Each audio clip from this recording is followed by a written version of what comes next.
नमस्कार. पंढरीचा परिवार मध्ये आपलं सहर्ष स्वागत. आज आपण पंढरपूर तालुक्यातील केसकरवाडी येथे आलेलो आहोत आणि संजय जमदाडे अंबिकेचे पुजारी आहेत आणि बळीराम लोखंडे हेही पुजारी आहेत. तर आपण यांची एक थोडीशी छोटीशी अशी मुलाखत घेण्याचा प्रयत्न करू.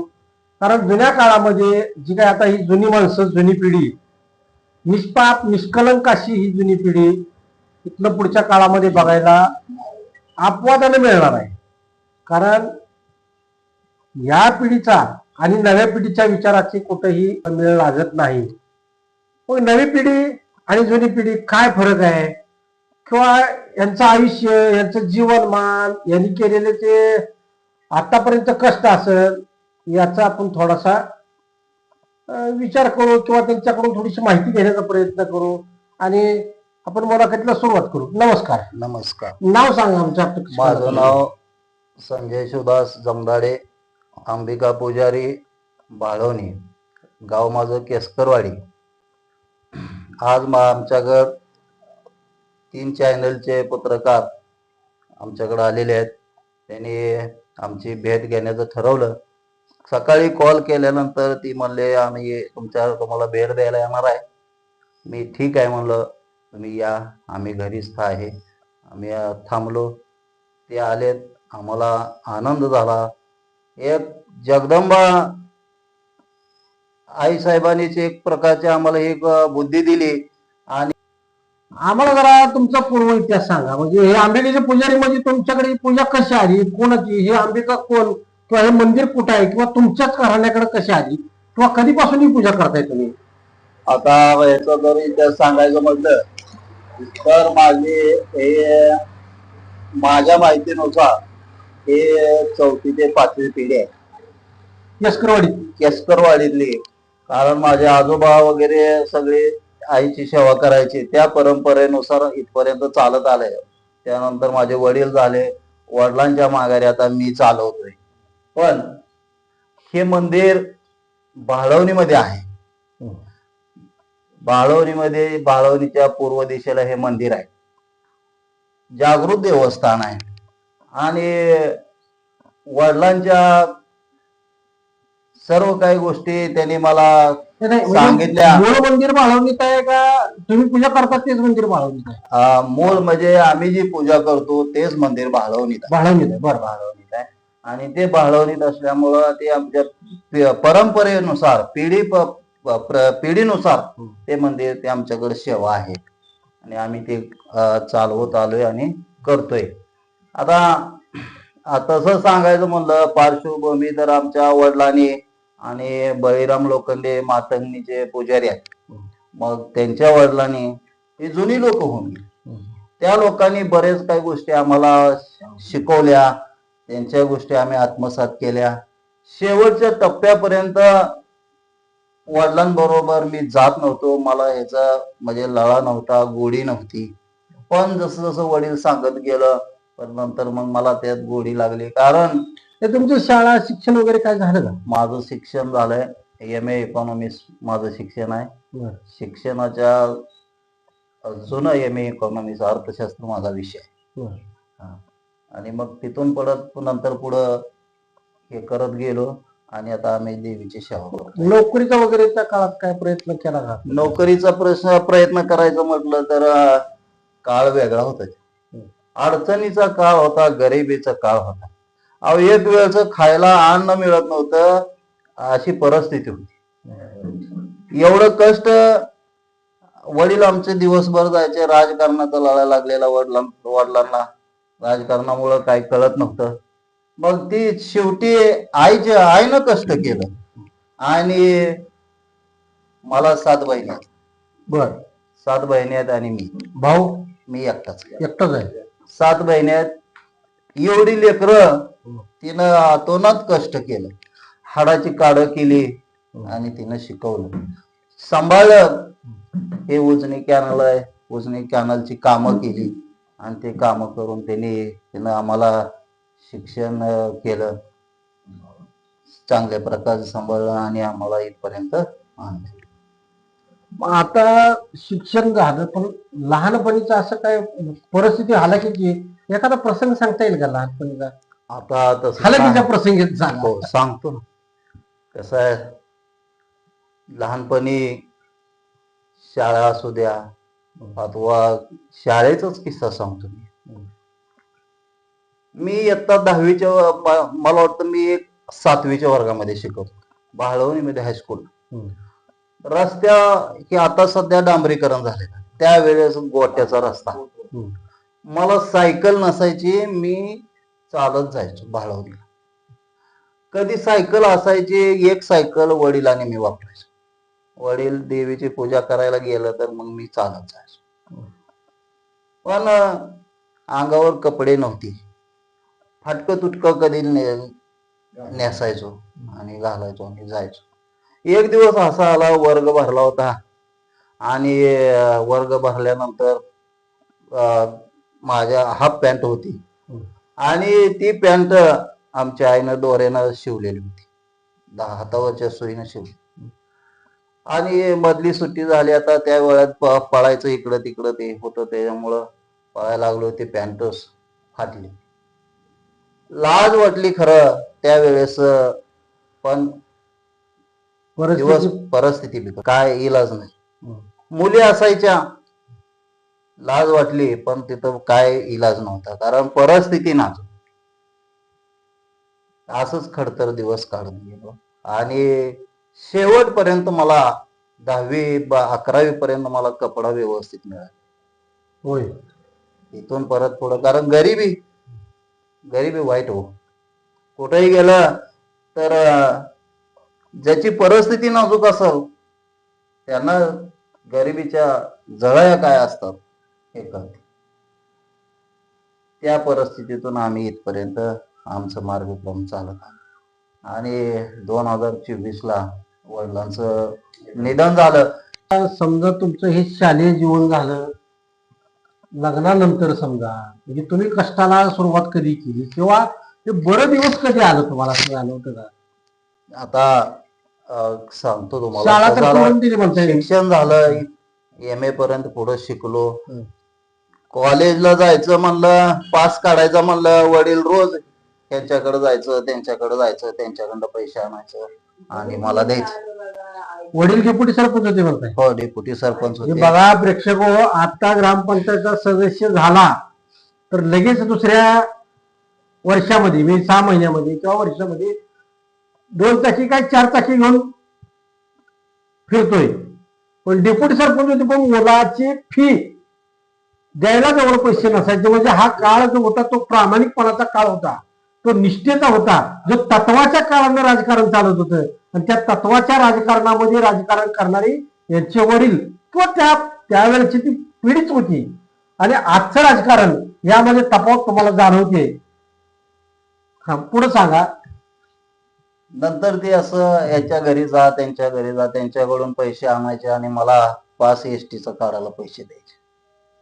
त्याच्यातून मी पुढे शिकत शिकत गेलो.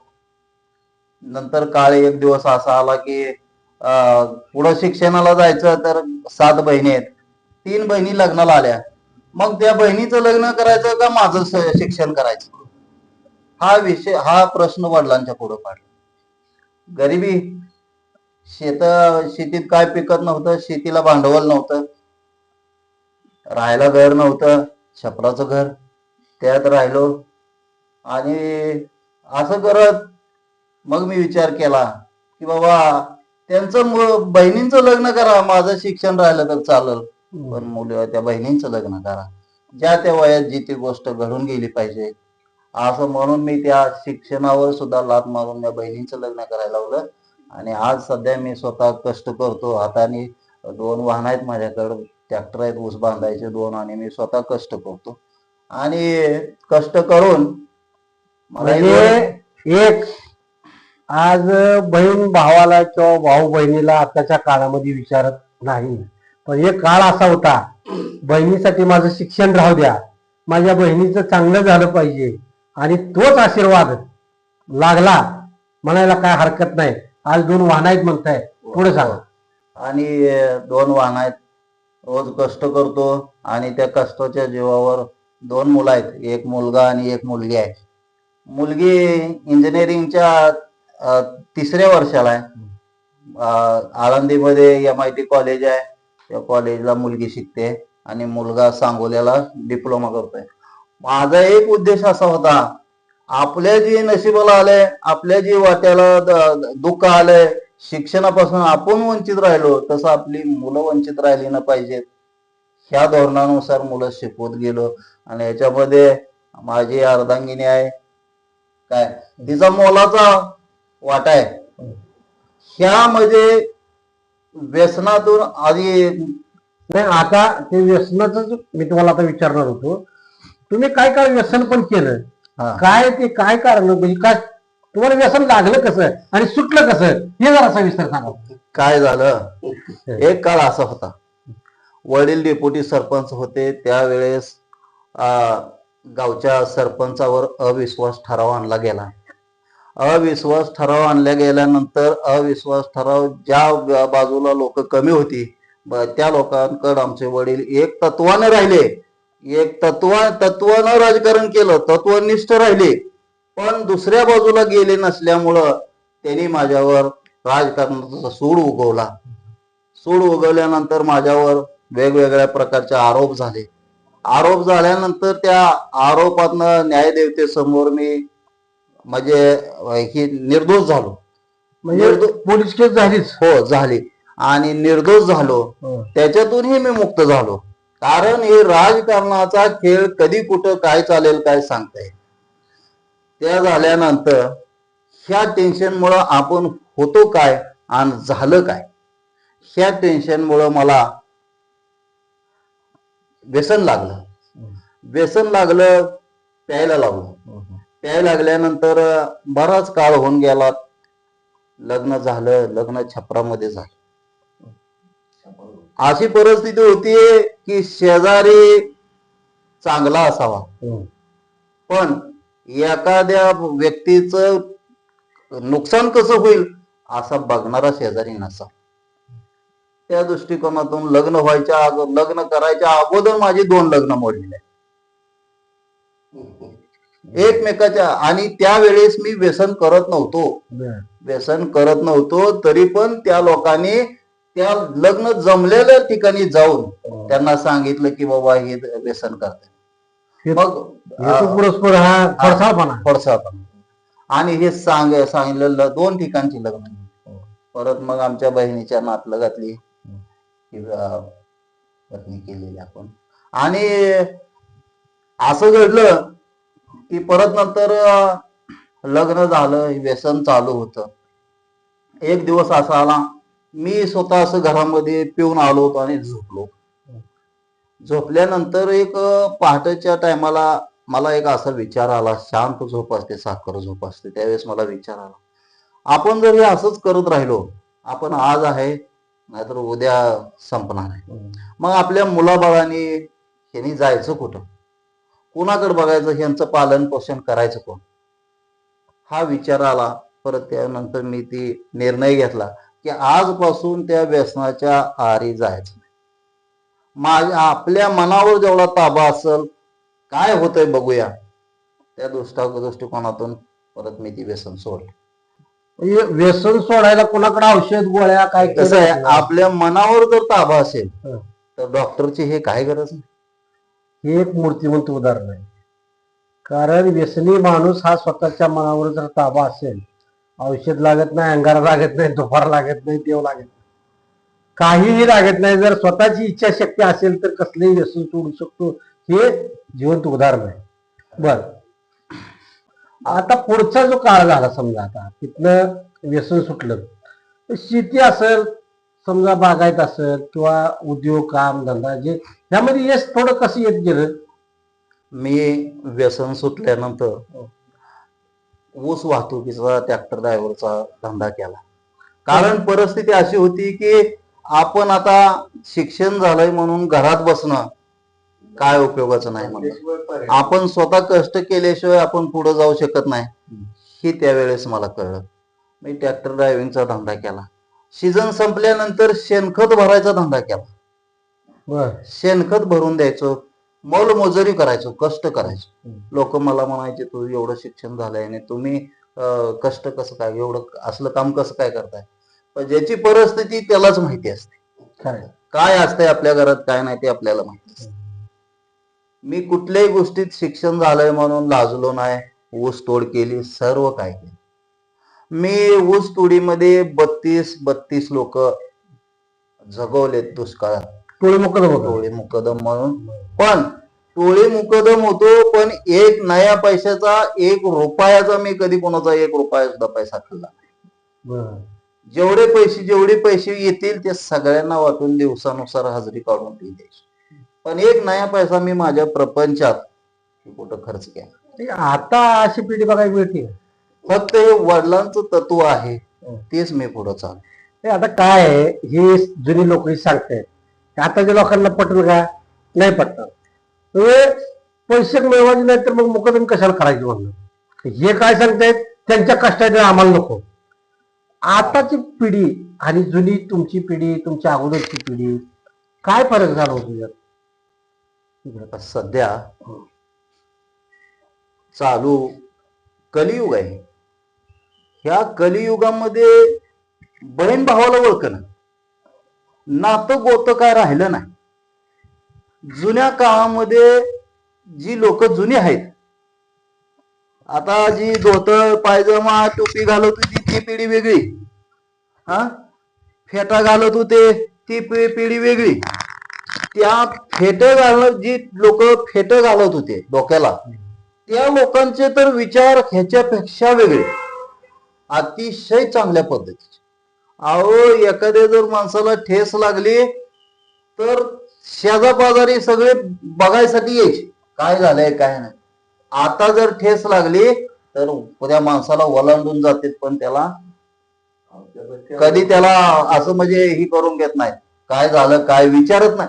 हे सध्याचं कलियुग आहे. खरंय. रस्त्यावर अपघात झाला तर त्याला मदत करण्याऐवजी रील काढत बसते, मोबाईल वगैरे काढत बसणारी पिढी आताची आहे. हे खरं आहे. दुसरा विषय सांगतो. मी कॉलेजमध्ये असताना एक माझा पाठीमागचा एक किस्सा सांगतो. मला कुठल्या पद्धतीचं म्हणजे मला कुठलं स्वार्थ हे अजिबात नाही. मी आहे त्या ह्याच्यामध्ये समाधान मानणारा माणूस. मला 4 रुपये जादा मिळावे तर काय अशी मला अपेक्षा नाही. कॉलेजमध्ये असताना सकाळी 7च्या एसटीनं आम्ही कॉलेजला चाललो. त्यावेळेस मंद्रुपवरून एक कांदा लसूण बटाटा व्यापारी मोटरसायकलवर येतो. माणुसकी म्हणजे काय असतं त्याचं एक उदाहरण तुम्हाला सांगतो. मागचा काळ आणि आता चालूचा काळ काय आहे ते मी तुम्हाला सांगतो. तर त्यावेळेस मी जात असताना एसटीचा आणि त्या कांदा व्यापाऱ्याची धडक झाली. बंडी शेगावच्या पुढं धडक झाली. धडक झाल्यानंतर आम्ही उतरलो खाली. काय झालंय बघितलं तर ते कांदा व्यापारी असं रक्ताच्या थारोळ्यात असं पाठीमागं लागलं होतं. हे सगळं हे झालं होतं, पण त्याच्या जवळ जायला कोण तयार होत नाही. पण मी स्वतः तिथं त्याच्या समोर जाऊन तिथं शेजारच्या एका व्यक्तीला पाणी आणायला लावलं आणि ते पाणी मी पाजलं त्याला आणि त्याचा त्यावेळेस त्याचा जीव वाचला.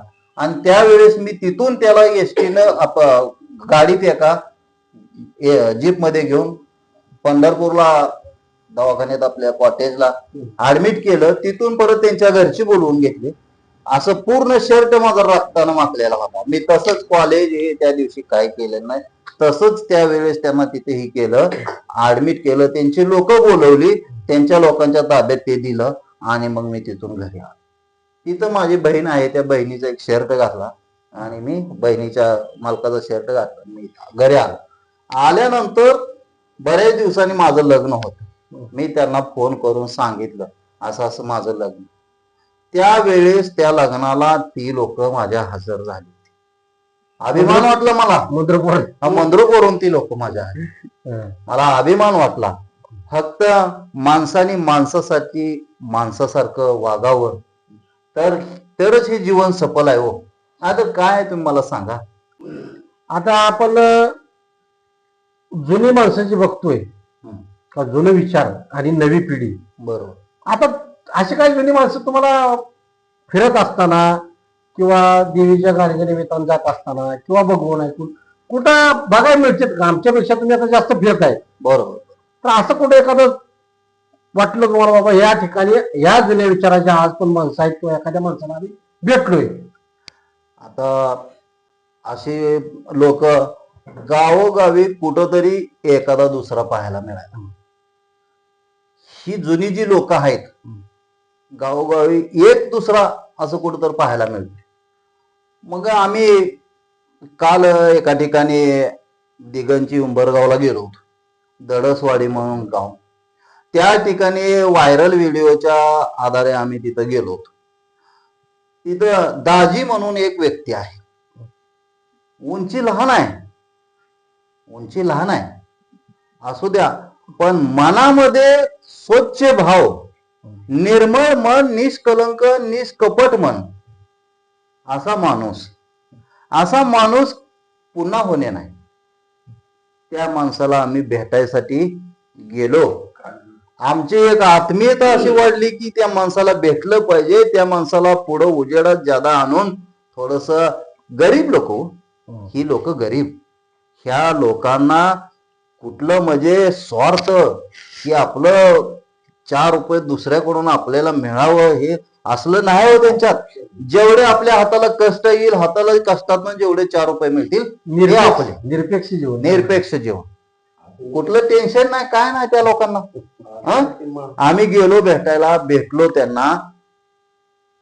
त्या लोकांच्या उंचीवर न जाता त्या माणसाचा स्वभाव, राहणीमान, त्या व्यक्तीच्या ह्याच्यातील विचार, मनातील विचार, तो माणूस बोलतोय काय, गेल्यानंतर त्या माणसाला आपल्या घरातील एक तांब्या भरून पाणी देणं, ही खरी माणुसकी.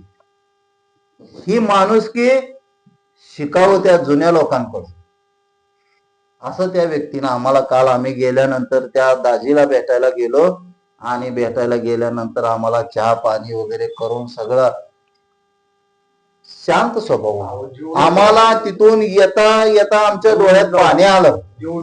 अहो, ती व्यक्ती आम्हाला जेवण केल्याशिवाय येऊ देत नव्हती. आताची पिढी तुम्ही बघा, एखादा माणूस जर घरी गेला तर दरवाजा लावून बाहेर आत बसतोय, पण बाहेरचा माणूस गेला. असं अशा नवी पिढी आहे का आता सांगतो काय, नवी पिढी अशी आहे, कधी तशी माणसं तसलं विचारच नाही. तो कलियुग आहे, सगळं डिजिटल युग आलं. डिजिटल युग आलं, मोबाईलवर सगळं. लहान मुलापासून, एखादा लहान मुलगा जन्माला असला की बाबा थोडं 1 वर्षाचा झाला तर ते आईला त्रास देते. मग ते आईला त्रास देतोय म्हणून आई काय करते, मोबाईल मध्ये ते कार्टूनचं काय तर लावते आणि त्या मुलाजवळ देते. ही कलियुग आहे. ह्याचा परिणाम त्या लहान मुलाच्या डोक्यावर होत जातो. ह्याचा विचार करत नाही, डोळ्यावर होतो, डोक्यावर होतो, ही विचार करत नाही चालूची पिढी. काय वाटलं दाजीला भेटल्यावर? काय वाटलं? एवढा आनंद झाला की आमचा वडिलांचा स्वभाव, त्यांचा तुमचा तो व्हिडिओ आम्ही बघितला फेसबुकवर. ते निष्पाप बोलणं दाजीचं, ते निष्पाप वागणं, आणि ते त्यांचं जे सगळं तिथलं वातावरण बघितलं. तो महेश दडस, त्याला उजेडात आणणारा महेश दडस, पहिल्यांदा तुम्ही उजेडात आणला खरं तर. आम्हाला असं वाटलं बरं का, आपण कारण माणूस दाजीला महाराष्ट्राबाहेर, कारण आम्ही पण ते व्हिडिओ बघतोय, आंध्रातनं काही फोन आले म्हणून सांगतोय तो महेश, काही तामिळनाडूत आले, कर्नाटकात आले म्हणून सांगतोय ते व्हिडिओवरती. म्हणजे महाराष्ट्राबाहेर सुद्धा प्रसिद्धी केलं, पण तो महेश दडस आता पत्र काही दिसला नव्हता. बरोबर. मग आम्ही विचार केला, जो माणूस दुसऱ्याला उजेडत आणतो पण स्वतः पण अंधारात राहतो, त्या व्यक्तीच्या मनामध्ये आपल्या स्वतःच्या विषयी कुठला दुजाभाव नसतो. दुसरा जरी उजेडत आला तर आपण त्याच्यासाठी प्रयत्न करणं, हे करणं, ही माणुसकी झाली. अशा पद्धतीचा तो महेश दडस आहे. आम्ही विचार केला, ह्या व्यक्तीला बी आपण एकदा समोर आणूया, उजेडत आणूया. म्हणून आम्ही 2 जण आम्ही तिथे गेलो, त्यांचा मान पान सन्मान केला. आणि दाजी हा असा व्यक्ती आहे, शिवी देणार, बोलणार, पण त्या शिवीच्या माग, शिवी प्रेम आहे. देण्याच्या माग प्रेम आहे.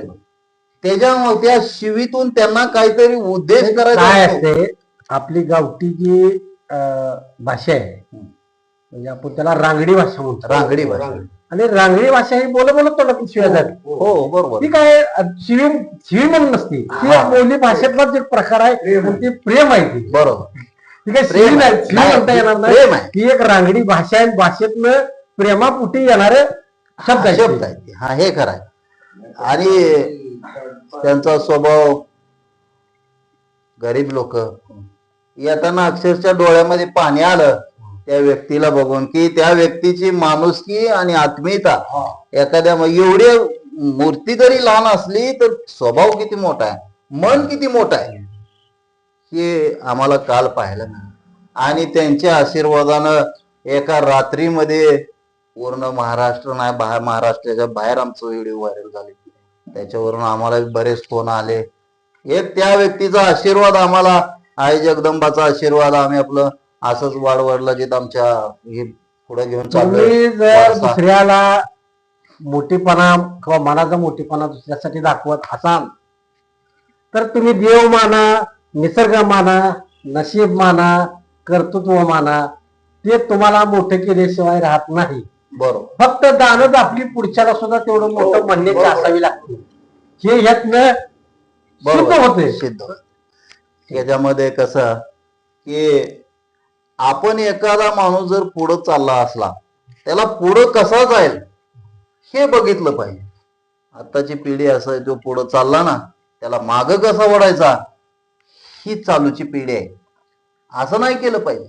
तो मोठा होतोय ना, त्याला काय कमी पडतंय पुढं जायला, कारण परिस्थिती प्रत्येकाची सारखी नसते. त्याला सहकार्य करणं आपलं काम. आता तुम्ही देवीची पूजा करताय, पुजारीच आहे. आता पूजा म्हणजे काय काय असतं का, गाणी वगैरे बोलता का? काय असतं, आम्ही रोज देवीची सेवा करतो, पूजा करतो, आंघोळ घालणं, साडी नेसवणं, मळवट भरणं, देव म्हणजे नैवेद्य दाखवणं, ही जी काही विधिवत आहे ते सर्व आम्ही रोज करतो. सकाळी दिवा लावणं, अगरबत्ती लावणं, जे काय आहे ना ते रोज करतो. ते झाल्यानंतर आई जगदंबेचं आराधनाचा कार्यक्रम असतो. एक 10 लोकांची आमची पार्टी आहे, म्हणजे अंबिका आराधी मंडळ आहे.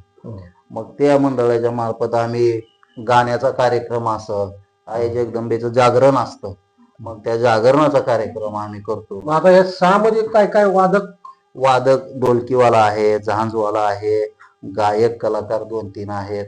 आराधी लोक वडिलांबरोबर 40-40 वर्ष, 50-50 वर्ष काम केलेली ती सुद्धा लोक मी ठेवलेले आहेत. त्यांना सुद्धा मी कधी बाजूला काढून दिलं नाही की तुम्ही येऊ नका असं कधी म्हणलो नाही. त्या लोकांना मी सांगतो, बाबा तुम्ही वडिलांबरोबर काम केलंय, तुम्हाला मी कधीच असं बोलणार नाही की येऊ नका. ती लोक येतील, मी त्यांना घेऊन जातो. आणि म्हणजे फक्त मंदिरातच म्हणतास काय नाही, बाकीकडे कुठं असेल आम्ही तरी पण जाता? हा सांगतो, आम्ही पूर्ण महाराष्ट्रामध्ये कार्यक्रम करतो. मी कुठल्या विधिवत करतो, पारंपरिक पद्धतीने करतो. आता आम्ही जर एखाद्या कार्यक्रमाला असं बाहेर गेलो तर ती लोक जे आपलं ठरलेलं असतं, एक 11,000 रुपये आम्ही घेतो. का घेतो, तरी जी बाकीचे 10 लोक आहेत त्यांचं आपलं रोजगार म्हणून वाहनाचं भाडं आणि रोजगार एवढं म्हणून आम्ही घेतो. मला कोणाला फसवायचं नाही, मला कोणाचं लुबाडून घ्यायचं नाही, कोणाला खोटं बोलून काय करायचं नाही. जगदंबेचे कोपन जेवढं मिळतं तेवढंच घ्यायचं, मानानं सन्मानानंच राहायचं, स्वाभिमानानं राहायचं. हे खरं प्रेम जनतेवरचं असेल, समाजावरचं असेल, आणि पैशावर नसलेलं प्रेम. कारण आज पैशासाठी प्रत्येक जण काहीतरी करतोय, जेवढं जास्तीत जास्त मिळेल तेवढं काढण्याचा प्रयत्न करतोय. पण निस्वार्थीपणानं माझी बिदागी तेवढीच आहे, तेवढीच द्या, मला तुमचं यापेक्षा नको म्हणणारी ही शेवटची पिढी. यापुढं असेल, पण इतकं मला वाटत नाही की इतका निस्वार्थीपणाने देवाची सेवा करणारी लोक कमी प्रमाणात दिसतात. कमी प्रमाण एवढं म्हणजे त्याचं प्रमाण नाही. फक्त काय बघा, त्याच्यावर आपला प्रपंच चालावं असं काय नसतं. प्रपंचाला इकडं आहे ना आपल्याला. त्याच्या एखाद्या भक्ताला आपण थोडस काहीतरी सांगायचं, खोटं नाटं बोलायचं, लोबाडणूक करायची, असलं नाही करायचं. आता ह्या आराध खानामध्ये कुठली कुठली गाणी घेता म्हणजे तुम्ही? देवीची गाणी सगळ्या प्रकारची असतात. बरं. काय गाणी आराधी कंपनी असतात, महिला म्हणतात, काय पुरुष म्हणतात, काय गाणं आपलं पारंपरिक पद्धतीची आपली सगळी लोक आहेत. त्यामध्ये देवीची गाणी बसून गाणी म्हणायची. बसून आपलं गाणी बसून देवीची. गाणी. त्यामध्ये कुठल्या प्रकारचा की तुमच्या ह्याची चित्रपटातलं हे असलं काय नसतं. लोकगीतं फक्त वगैरे देव- काही नाही नाही. फक्त भावभक्तिगीत. भावभक्ती गीत एवढंच फक्त आहे. फक्त तिच्या चरणाशी लीन होऊन सगळं काय आहे. जर प्रेक्षक समजा यांना कार्यक्रमासाठी जर संपर्क साधायचा असेल तर तुमचा नंबर सांगा. माझा मी गुरुवर्य संजय जमदाडे, अंबिका पुजारी, भाळवणी केसकरवाडी. माझा नंबर आहे 7410757548. जर कुणाला अंबिका देवीचा साध्या पद्धतीनं पारंपरिक पद्धतीनं विधिवत जर कार्यक्रम म्हणजे आराधना देवीचा करायचा असेल तर आम्हाला तुम्ही संपर्क करावा, एवढीच विनंती. आता हे सगळं आपण बघितलं, आयुष्यात असं काय वाटतं का काय राहून गेले असं काय? आता आयुष्यामध्ये मला एकच करावं असं वाटतंय.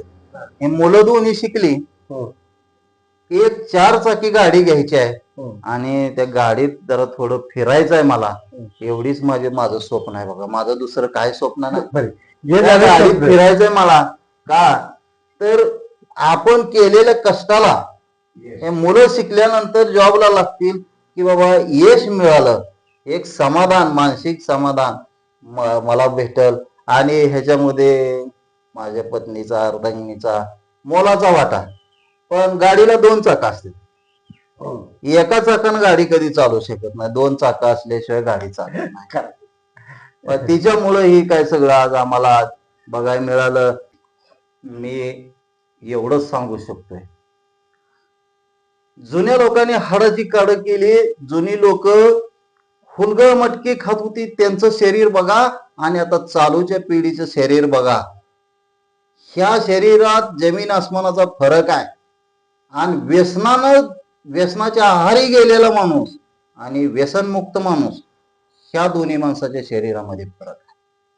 म्हणून माझं एक सांगणं आहे, कोणी असू द्या, स्वतःच्या मनावर जर ताबा असेल, स्वतःच्या मनावर जर कंट्रोल असेल तर व्यसन काही करू शकत नाही.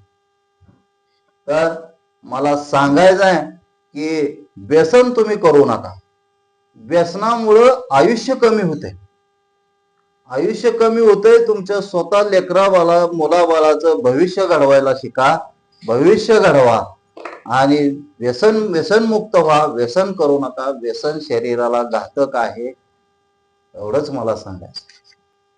आज आपण बऱ्यापैकी त्यांची मुलाखत घेऊन अनेक प्रश्नांची उकल करण्याचा प्रयत्न केला आणि त्यांचं जे स्वप्न आहे, निष्पाप निष्कलंक जीवन जगणाऱ्यांची स्वप्न ही साकार करायचं काम देव करत असतो. बरोबर कारण काळजी त्याला असते, कारण ज्याची काळजी आपण करतोय बरोबर. त्यानं आपली काळजी करावी, हा एक निसर्ग नियम आहे. हो बरोबर. मग तुम्ही देव माना, निसर्ग माना, नशीब माना, जे तुम्ही कोण काय म्हणणार असेल ते माना, बरोबर तर ते तुमचं स्वप्न काही लय मोठं नाही. बरोबर. आणि तुमच्या शिक्षणाचे राहिलेले जे स्वप्न आहेत ते मुलामध्ये बघितले तुम्ही, हो तेही निश्चितपणाने पूर्ण होईल. आणि येणारा भविष्याचा काळ हा सुखाचा जावो ही तुमच्या देवीची चरणी विनंती. आणि थांबू आपण. रामकृष्ण. धन्यवाद.